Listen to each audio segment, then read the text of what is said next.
Okay, guys, welcome back. I have 10 students in the room. عليا وليد موجودة، يوسف السحراوي، حسن جودة، حسن رحيم، هيا، جنى الجرايحي، مريم، يحيى, and Abdurrahman Walid, I think. So there are 10 of you. And this is Layan. Okay. Kenuz, Martina, Kenuz,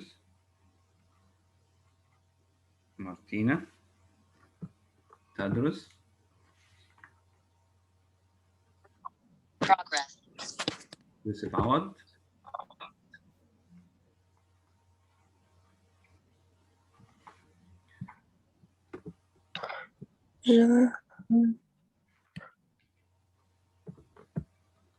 Morning, Kenuz.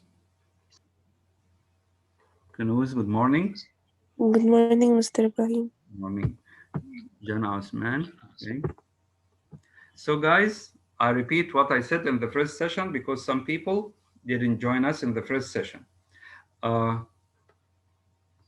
In literature, read pages from 478 to 489. We should have done this yesterday and the day before. I uploaded some videos on SMS. Please watch them. And don't come to complain before the exam, the night of the exam, and keep asking me, what are we supposed to study? If you want to know the stuff that will come in the exam, in grammar, you have chapters 26 and 27. You can study them from now, finish them early. They are very easy, as you know, capitalization and punctuation. So in grammar, guys, in grammar, we have chapters 27 and 26. We did chapter 25 in the quiz, so we are not going to do it again. Okay? Can anybody here repeat what I said to make sure that you got what I said? Layan, did you hear me? Layan? Yes. So in grammar, what are we going to do in the term 4 exam, Layan? Which chapters?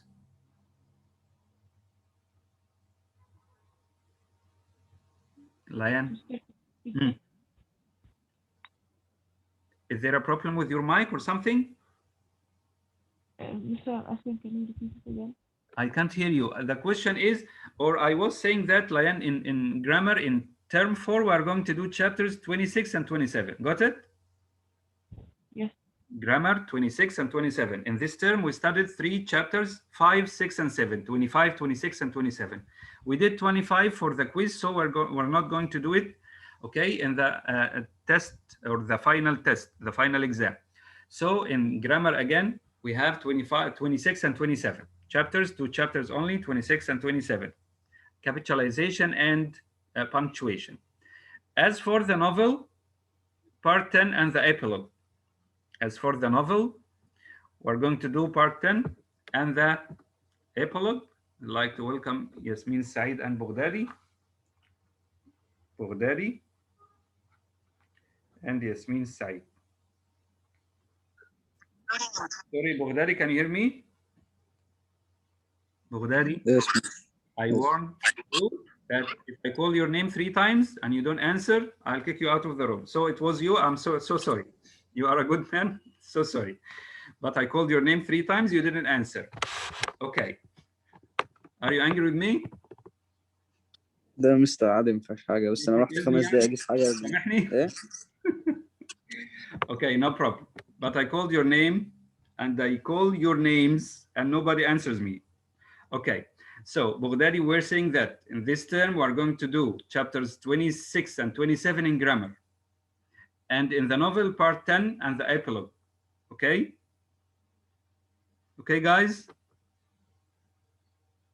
Answer me, Abus Ideko. Okay, guys? Yes, miss. Okay, Boghdadi.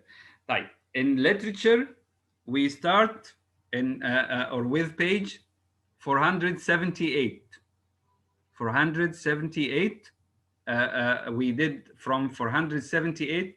We should have done this yesterday and the day before. I uploaded some videos, short videos. It's a short story called An Occurrence at, I think, Owl Creek Bridge. It's a short story. If you watch the 5-minute video, you'll understand what takes place in it. You should read it carefully. And today we're doing primary sources, or primary sources are the documents which help us understand a specific event. And in this term, as you know, we are doing the American Civil War. And now we're doing the first one. It's a diary written by a writer called Mary Chestnut, whose husband was a senator and a Confederate officer. And she's telling us how they felt before and during the first days of the American Civil War. Okay, we reached this part here. Ryan, okay. Why did that Green Goose Anderson go into Fort Sumter? Then everything began to go wrong. So I have a question here for the people who attended the first session, and please put your hand up and be active. Who is Anderson? Who is Anderson? If you know the answer, put your hand up. We have a person called Anderson. She describes him as Green Goose. Who is this person? Hello? Hello? Hiya. Morning, Hiya. Hiya? Hiya. So Hiya will be out, sorry. Wait, Hassan, until I... Okay. Hiya is removed. Okay, Rahim, go ahead. The commander of the Union. Yes, the Union troop, which was there on Fort Sumter Island. The commander is called Anderson. Thank you. Here, Mary and her husband belong to the Confederates. She asks this question: why did that Green Goose Anderson go into Fort Sumter? Why did he cause this problem?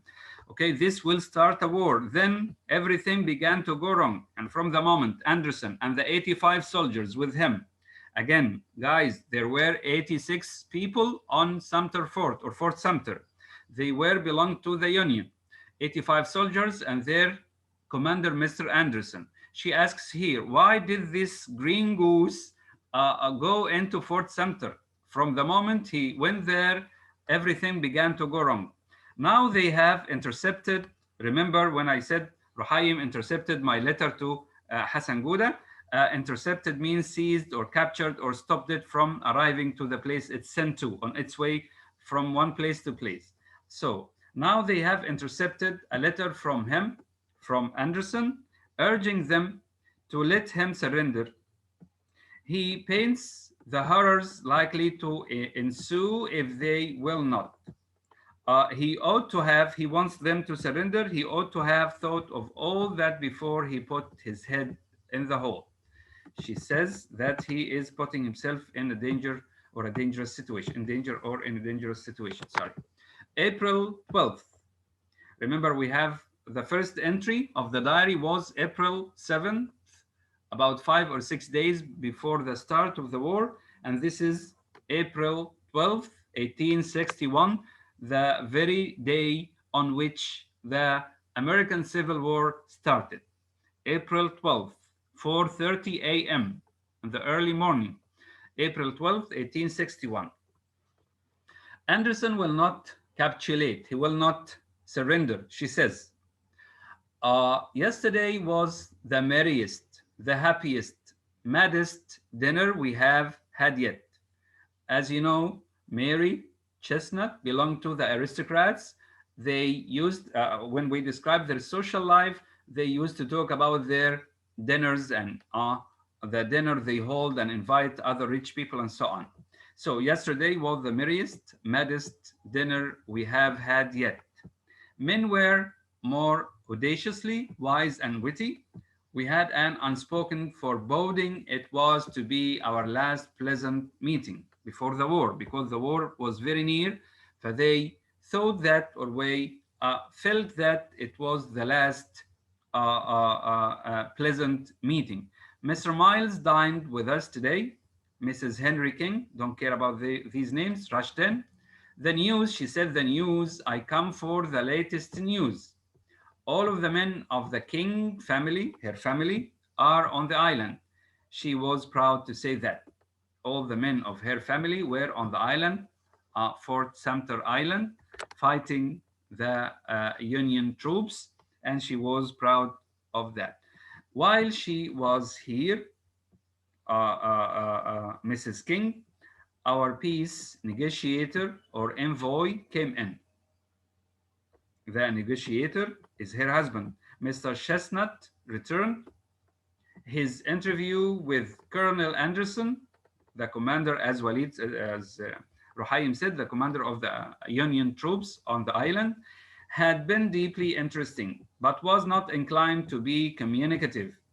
This is maybe she says it sarcastically. How come it was interesting, but it was not communicative? Wanted his dinner. My husband wanted his dinner. Felt for Anderson. Had telegraphed to President Davis for instructions.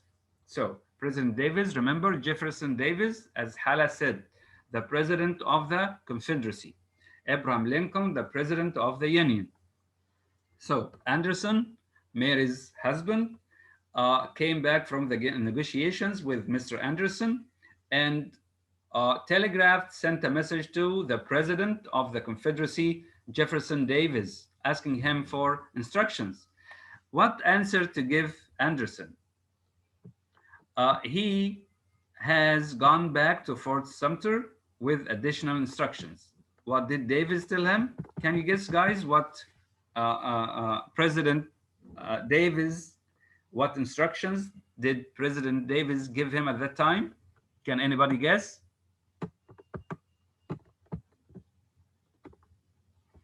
Any answer?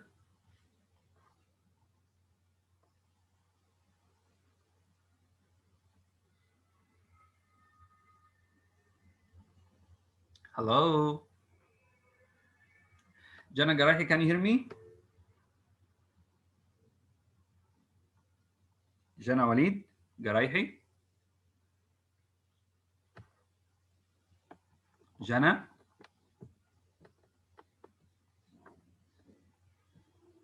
Sorry, Jana will be out because she's not here.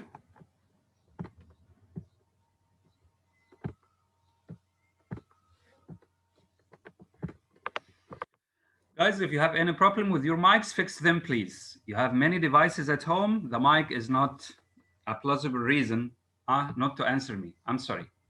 Martina, can you hear me? Martina? Martina? Martina Salama, are you with us?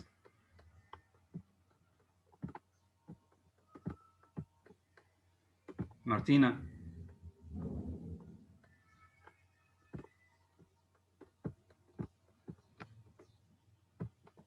Martina is removed. Okay. Hassan Gouda, can you hear me? Who is in the room, guys? I have 22 names in front of me, now 18. And I call your names, nobody answers. Who is attending the session? Put your hand up, please, if you are attending the session.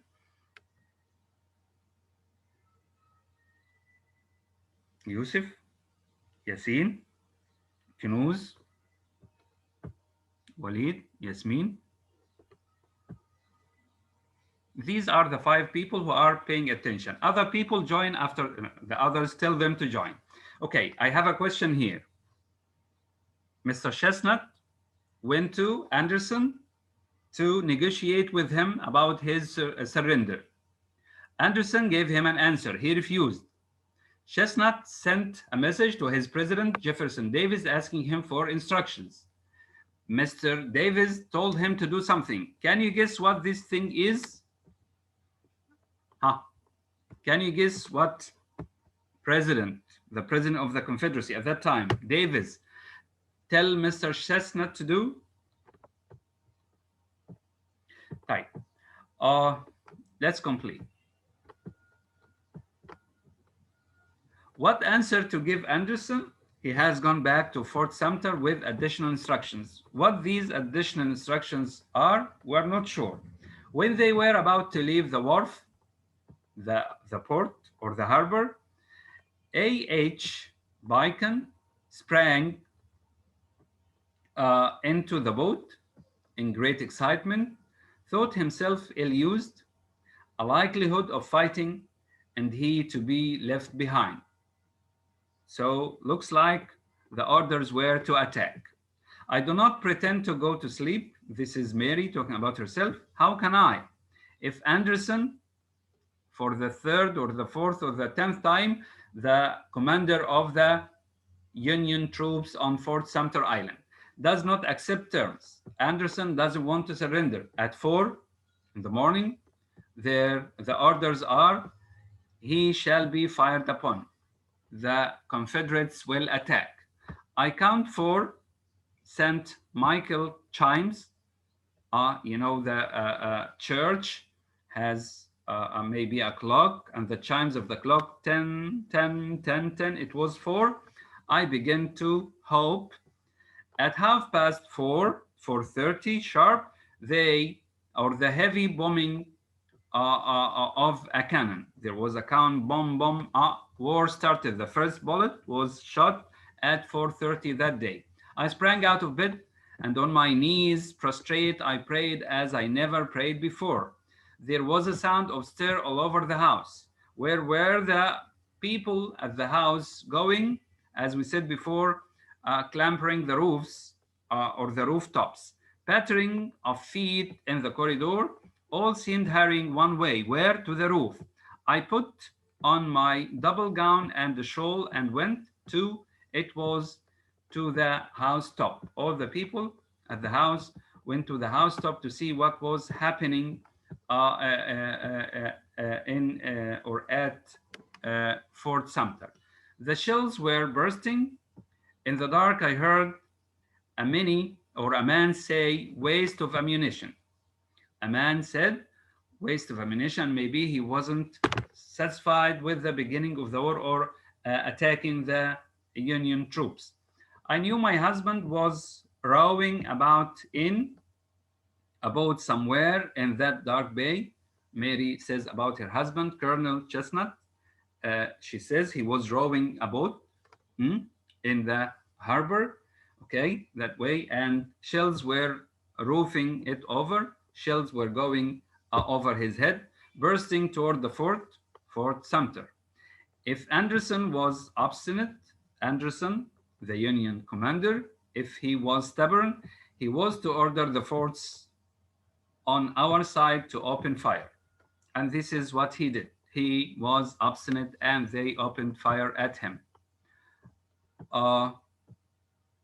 So certainly fire had begun. The regular roar of the cannon, there it was. And who could tell what each volley accomplished the death and destruction? Each volley, each group of bullets and maybe rockets or whatever was used these days. Each volley accomplished of death and destruction, killed many people and destroyed many things. The women were wild. They're on the housetop. Prayers from the women and imprecations from the men, all were praying. And then a shell would light up the scene. Tonight, they say the forces are to attempt to land on the island. The Harriet Lane, this was the name of the ship sent by the Union. The shipment we talked about earlier had her wheelhouse smashed, like the cockpit or the place where the Hellmaster stands, smashed and put back to sea. They made it return back to sea. We watched up there, people on the roofs of their houses. Everybody wondered. Fort Sumter did not fire a shot. There wasn't any shot from Fort Sumter. Today, Miles and Manning, these are two names, colonels now, aides to Beauregard. Beauregard was the commander of the of the Confederates, dined with us. The latter hoped I would keep the peace. I give him only good words, for he was to be under fire all day and night in the bay carrying orders. He asked me to be quiet when they start the war. Last night, or this morning, truly, up on the housetop, I was so weak and weary, I sat down on something that looked like a black stool. Get up, you foolish woman. Your dress is on fire, cried a man, and he put me out. So my dress was on fire, and he put the fire out. It was a chimney. I sat this black stool. You know, a stool is a chair without a back. I thought it was a stool. It was a chimney, and I caught fire, or my dress caught fire, and this man put it out. And the sparks caught my clothes. Susan Preston and Mr. Venable then came up, but my fire had been extinguished, put out, before it broke out into a regular blaze. Do you know, after all that noise and our tears and prayers, nobody has been hurt? Sound and fury, signifying nothing, a delusion and a snare. Somebody came in just now and reported Colonel Chestnut asleep on the sofa in General Beauregard's room. After two such nights, he must be so tired as to be able to sleep anywhere. April 13th, this is the third entry.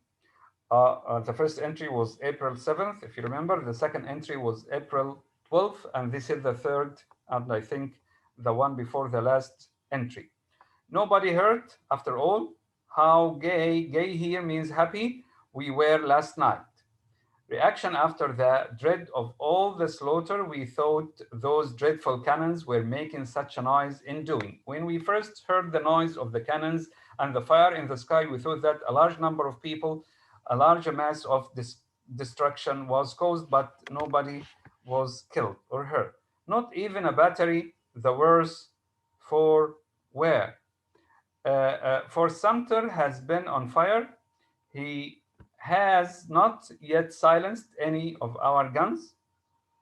So the aides, still with swords and red sashes by way of uniform, tell us. But the sound of those guns makes regular meals impossible. We didn't have any dinners anyway or anymore.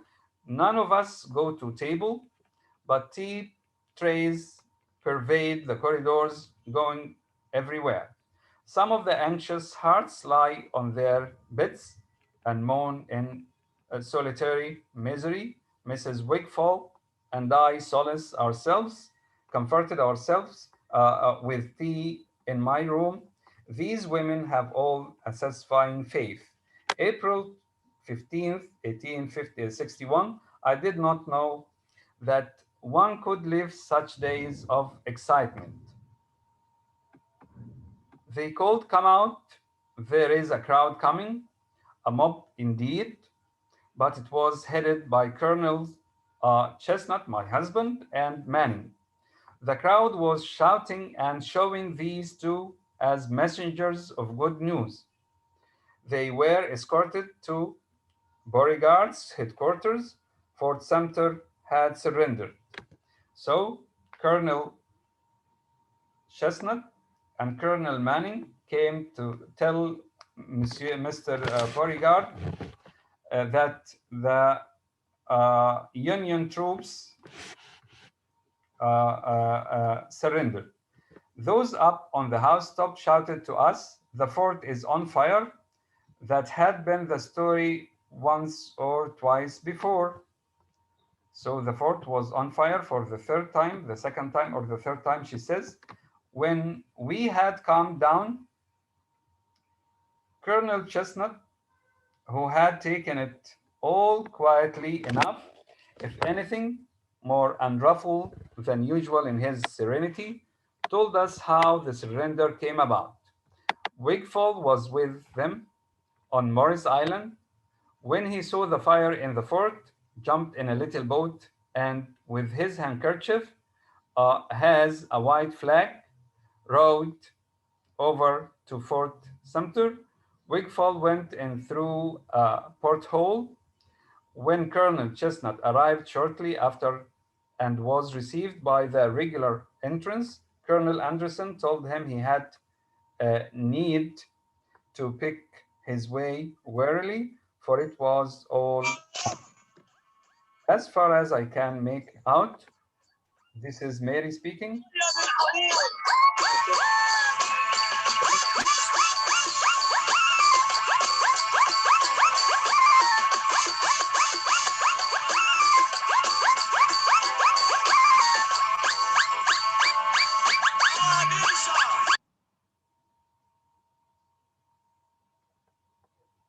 What's your opinion about that guy?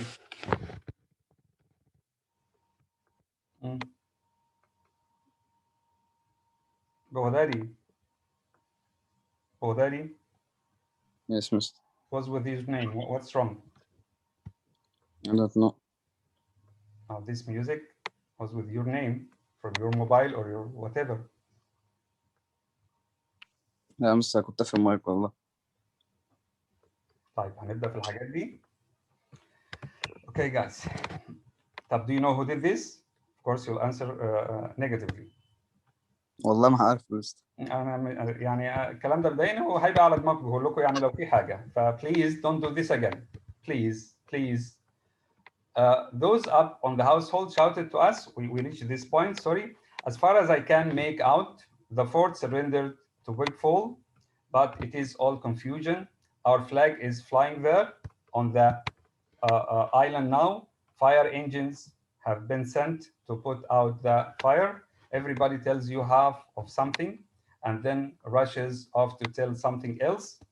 The time they said that the Union troops surrendered, maybe there is some other news saying that they haven't surrendered yet. And this is the end of the first diary written by Mary Chestnut. And I want like to stop here concerning this. And I want to talk about your projects because most of you asked me to have a look at the projects and give them feedback. I'm not sure whether Noreen is here or not. I don't remember, I saw her name. So I just want to ask who Selim is again. Somebody, I think it's Haya or Ganna Gouda. Who is Selim, guys? This is the brother of one of them. سليم ده هاي.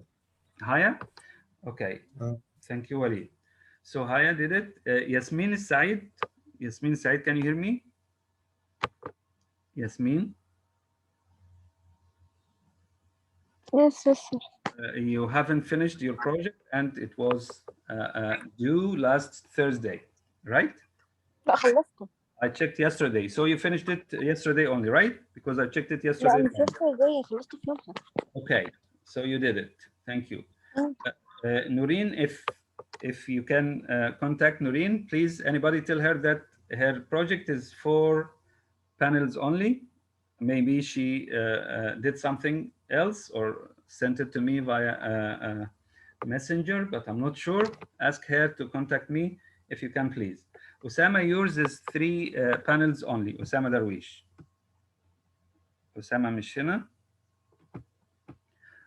Osama joined at the beginning of the session. طيب Osama مش هنا دلوقتي برضه. His 3 only. But I have Yasmin did it. Okay. Yasmin, it's sorry, yours is 6 only. Yes. Yours is 6 panels only. It should be 8 at least. Can you hear me, Yasmin? Yes, mister. So it's 6. Am I right? So try to make it 8 at least, please. Try to make it 8 at least. So Noreen made it 4. Osama 3 only. Haya is Selim. Okay. Yasmin, make it 8, not 6. I like the ideas of most of your projects. Some of you used situations from the book Thieves. Some used their own imagination. Maybe some people copied some stuff from the internet. No problem. At least you did something. And inshallah, next Sunday, I'll ask each one to give a comment or present his or her project in just 1 or 2 minutes and explain his or her idea. That's it.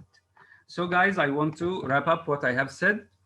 As for the final exam, in grammar, we're going to have chapters 26 and 27. In the novel, we're going to have part 10 only, and the epilogue. I think from the last 35 pages, I think. So be ready from now and don't cram before the exam. And as for literature, we are doing literature this week, maybe, and next week. Study everything day by day. And when the school tells me to stop, but this will be the end of the literature we're going to have this term. And of course, you have a comprehension passage in the exam and a vocabulary list like every term. Any question? Any question before I end the session?